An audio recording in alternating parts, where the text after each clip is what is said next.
Welcome to BusinessWise. I'm your host, Arte Marin.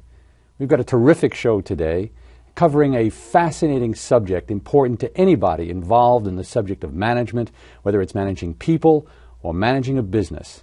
Stay tuned.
BusinessWise is dedicated towards bringing you the best of management technology.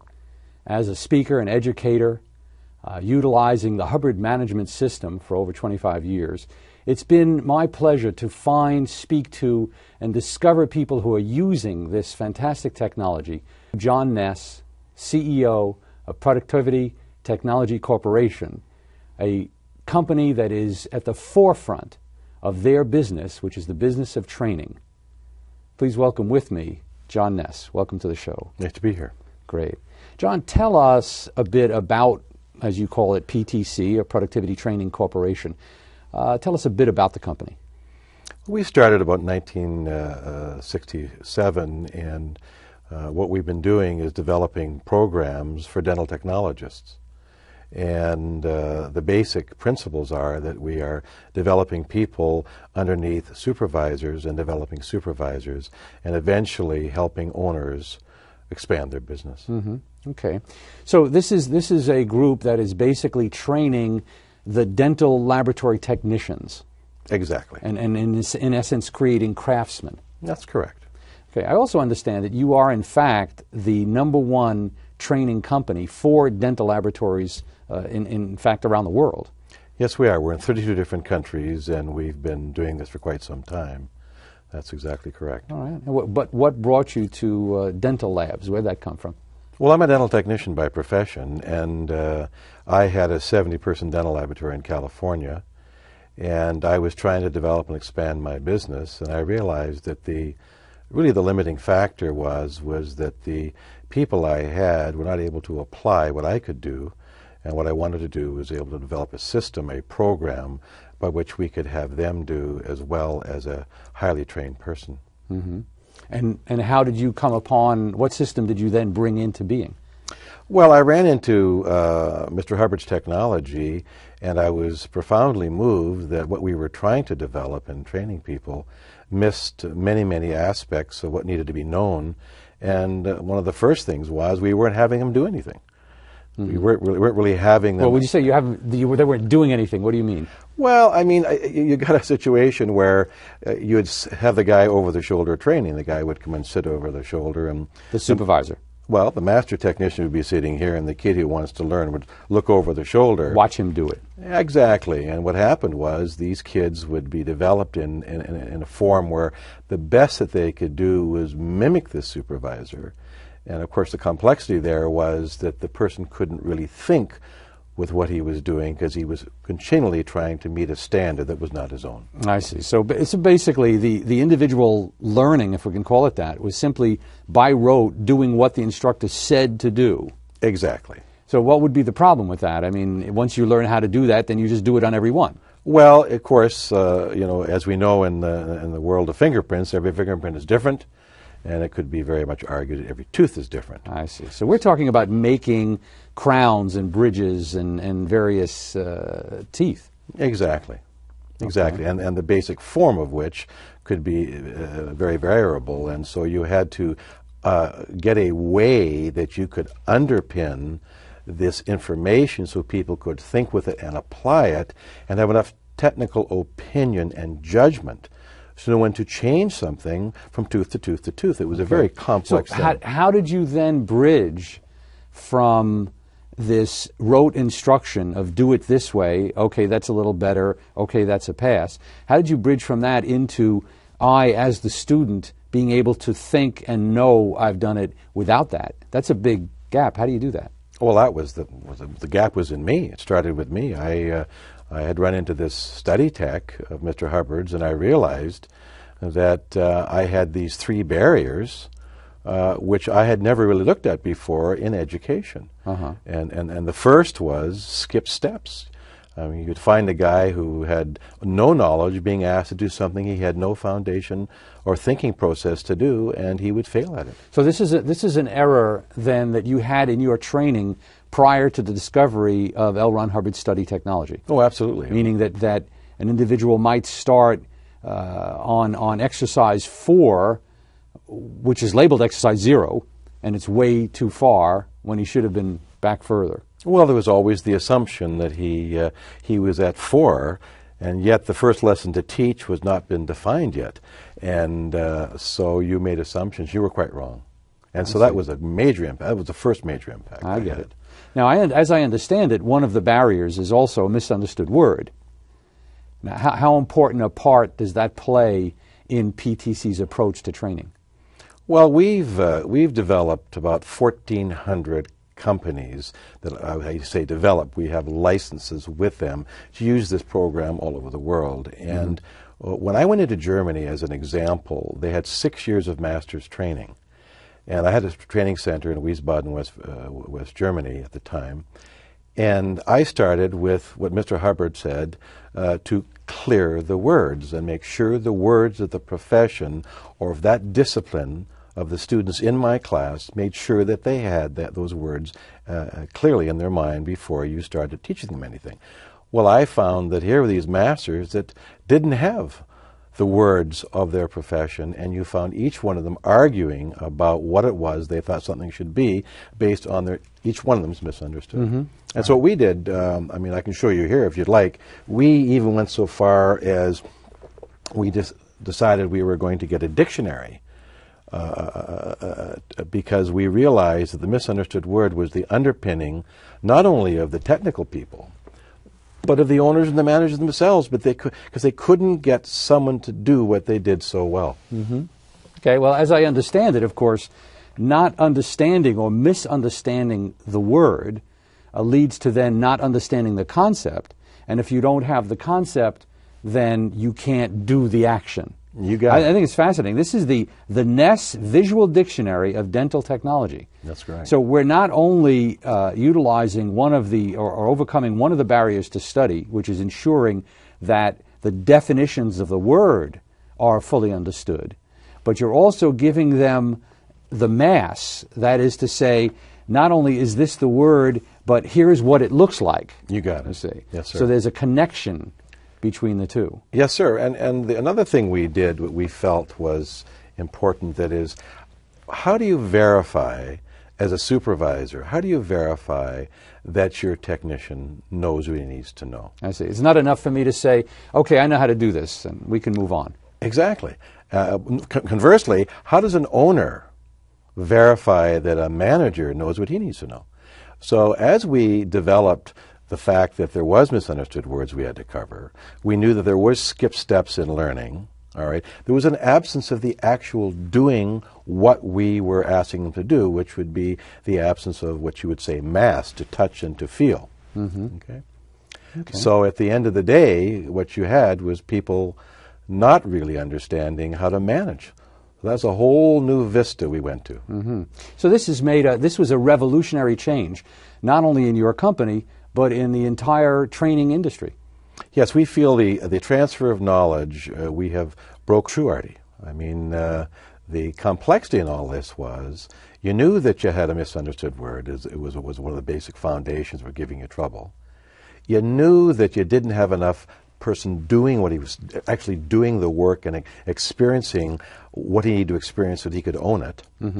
And then you had the area of where do you start to train them? Where's the beginning? And what we finally realized that we had to figure out a way to supply a way where the person who was being trained could actually verify for themselves that they really knew.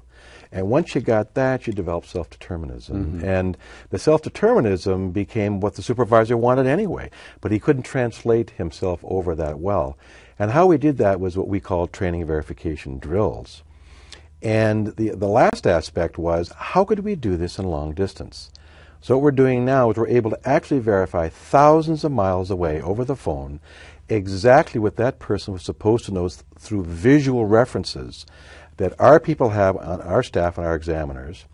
They have on site with their technical trainers who we have trained. We have trained the trainer, the supervisor, and the technician, and we verify that everybody knew exactly what they were supposed to know on that specific course. So this verification becomes, in essence, a certificate of certainty. That it's not just does the person have the knowledge, but are they certain in what they're doing, and can they show as an end result what they're doing. That's fascinating. You know, I think at this juncture, it's important for our viewers to know that this technology is available, and it's available throughout the United States, in fact, and throughout the world, in the Hubbard Colleges of Administration. These are locations, especially the international location located in Los Angeles, where students, individuals, entrepreneurs, business owners come from all over the world to learn not only this incredible technology of study, technology of application, the ability to take a concept and put it into the real world with certainty, but a vast array of management technology that enables a person to raise statistics, to change conditions for the better, and contribute to the economy overall. We'll be back in a moment.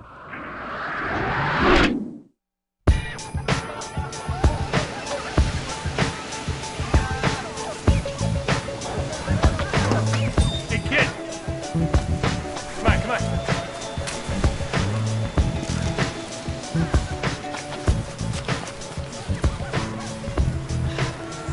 Hey, wait up. There's a mistake. I earn more than this. Seems okay to me, kid. Maybe you should check your math, huh? Hey there. Hey, boss. See what you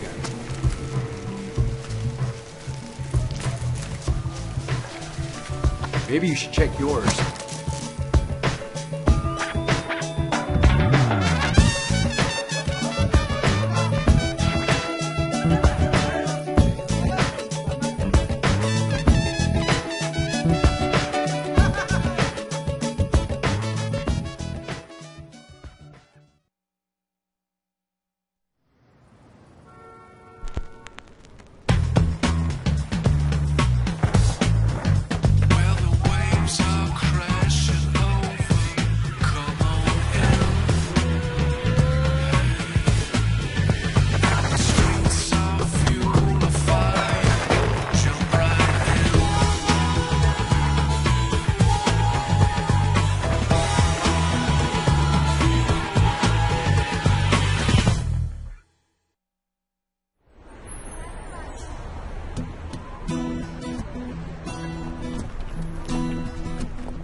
I'm Chinese. I am Russian. I am East African. I'm Canadian.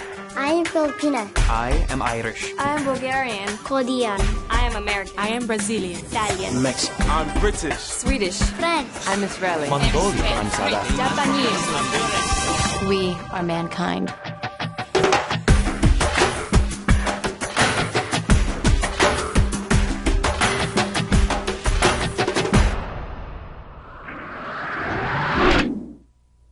We're speaking with founder and CEO of the Productivity Technology Corporation, John Ness. And I think it's significant that John's message has been one of production, has been one of results. And in discussing these results through this technology of study developed by L. Ron Hubbard, he's made it clear that the company has become the #1 training company for dental laboratories all across the world. But as I find out now that it's not simply dental laboratories, John, but it has expanded into government employees and the military. And tell us a bit about that. Well, after we really started to get the results that this technology we're talking about provided us, we were really penetrating in these companies that were using the technology at such a high level. We were increasing their productivity 30 to 40% for every person who went through it. Wow. Some little segue stories would be the American Navy, the Army, the Navy, the Air Force, all of which their key dental laboratory facilities have used this system. Again, the increase in productivity has been up to 25 to 50% and higher for every manager, technician that's gone through this. Mm-hmm. I think I would say one of the most profound changes that I was very surprised at is we happened to go into the highest security prison in the state of Michigan. And it was a ladies' prison, and we took 20 inmates who knew nothing.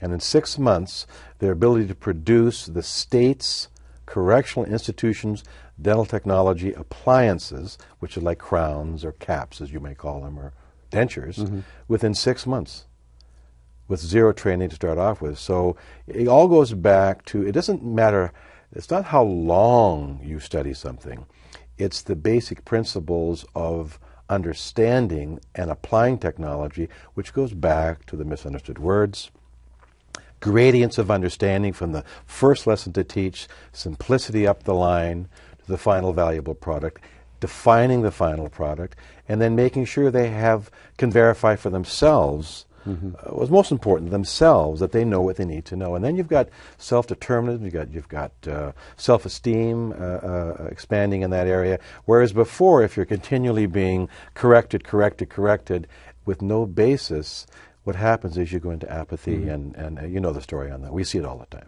Well, I know that in the Hubbard College itself, the application of Hubbard's study technology is a major part. But it's fascinating that there has been no technology of study per se. In other words, certainly when I was growing up, when I went to high school and college, study simply meant you crack open the books and you read them through and you try and memorize as much as you can so that you can pass the test. I know from my own work within the Hubbard system that the study technology is revolutionary, and I might add, and I think you'll agree, it's not only applicable to one's study in business, but the study of anything, and indeed even a relationship. Yeah, exactly. That's very true. It happens. What I found is we had one young girl about 16 years old whose mother was a dental technician, and she had some difficulties in her life, and she left school early, and she came in and did our course. And on the other side of this, I got a beautiful letter saying that it transformed her life, that she found that she could do something, but it all goes back to understanding, doesn't it? It goes back to she understood, not enforcing or forcing her to understand. She really understood on her own. Sure. And I guess it goes back to the fundamentals. I've always thought that, I don't know if it was a cosmic joke or somehow of a great interest to me, that the first 3 letters of fundamentals are what they are. And I think, study can be fun. If it's not, it's obvious that one of those 3 factors that you had mentioned earlier are simply missing from the study, and it's that simple. Tell us about the message that you would have. I mean, there's entrepreneurs out there, other business owners who are perhaps having a bit of a time for it. Here's a company, the #1 company. It's doing very, very well financially. It's staffed well. I know I've been to the office. Everything's well organized. What message do you have for our viewers? Well, I think the first thing I would say to the viewer would be that establish a policy within your business. What is your policy of you operating your business? And I think if you focus on that, the next thing you're going to bump into is the unknown fundamentals that you're operating on that are not known by your managers. Mm-hmm.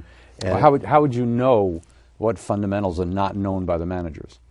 Well, you would see that they're not able to apply the principles that the entrepreneur or the chief executive officer is trying to get across, and you'll find there's a lack of understanding of the original intent he had, maybe within himself. Okay. Do you measure the ability of your staff to get the job done by statistics?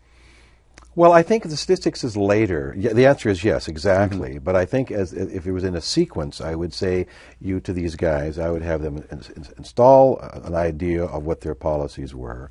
And when you say policies, we're talking about written guidelines. How deep? How many guidelines? How far do you take it? Well, I think in our case, if I just could focus on what we do, and that is on the manufacturing only, what would be your manufacturing policy? What is your method of operation? What is your standard operating procedures? What's really your final product? Mm-hmm. I mean, what is the final product of that organization? If you define that, right, you get into objectives that can be measured. Well, let's just take that for a moment then. From a PTC viewpoint, can you verbalize the PTC final product? What's the result of what PTC is all about? Well, the final product is a organization that has management and technical integrated operating systems that the people within those organizations can actually apply what they have learned and get others to do the same thing. Mm-hmm. So there's a bit of training the trainers as well. Oh, of course there is. Right. But I think the point you were asking earlier is that if you're dealing with standards like we are, there's only 4 standards in our particular field. One would be the objective standard, and there you fall far short, and Mr. Hubbard wrote a lot about that, by the way, in the areas of defining what the final product actually was. Mm-hmm. If you actually define that, then the next thing you can do, you'd have to be able to have a training program and a verification program that would back up those objectives. Mm-hmm. At which point you would then bump into the thing called productivity and quality.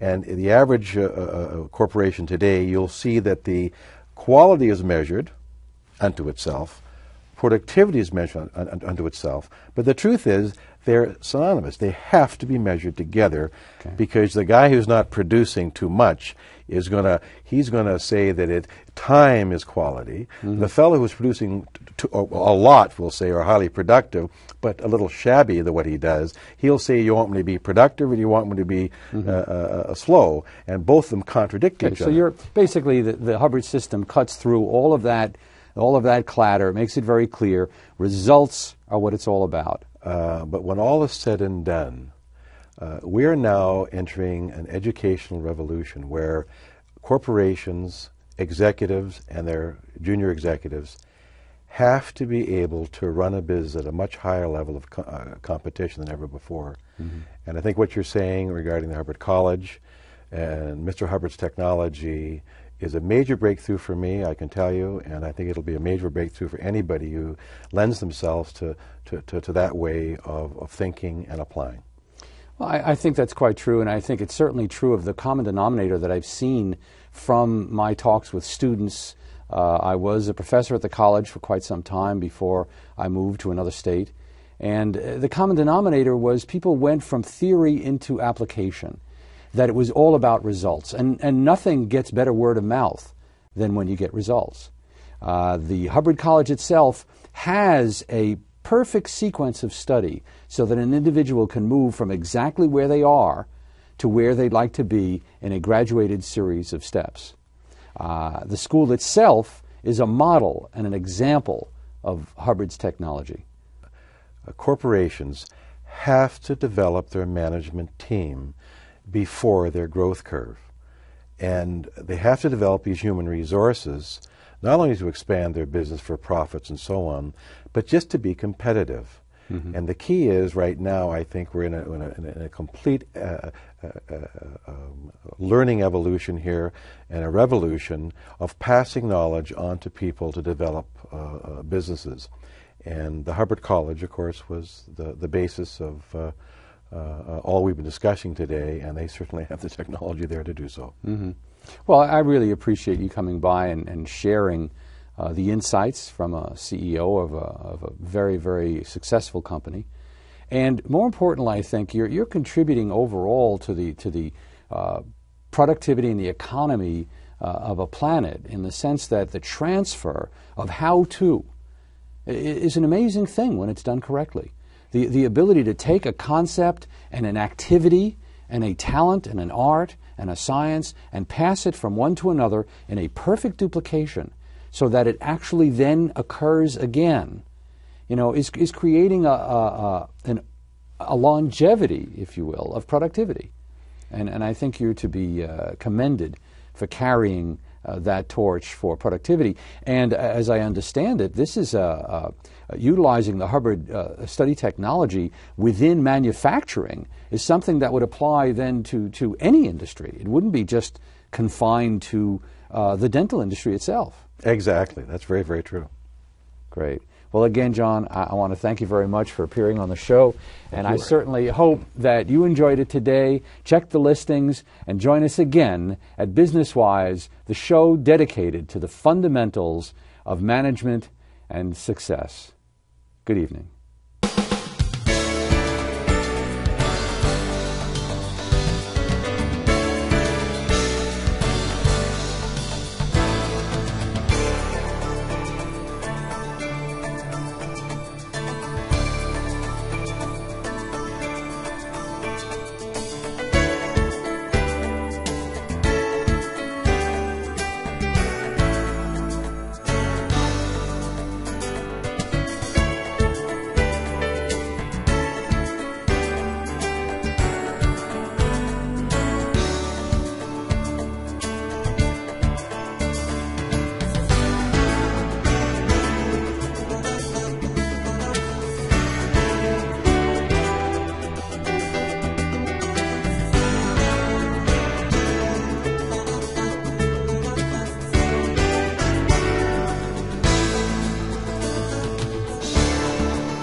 I believe in nature. I believe in the spirit. I believe in trust. Beauty. I believe in my mom. Strawberry ice cream. Fortune cookies. Chocolate. I believe in the tooth fairy. Being honest with yourself. I believe in Santa Claus. Aliens, of course. I believe what I want to believe. I believe in myself. I believe in myself.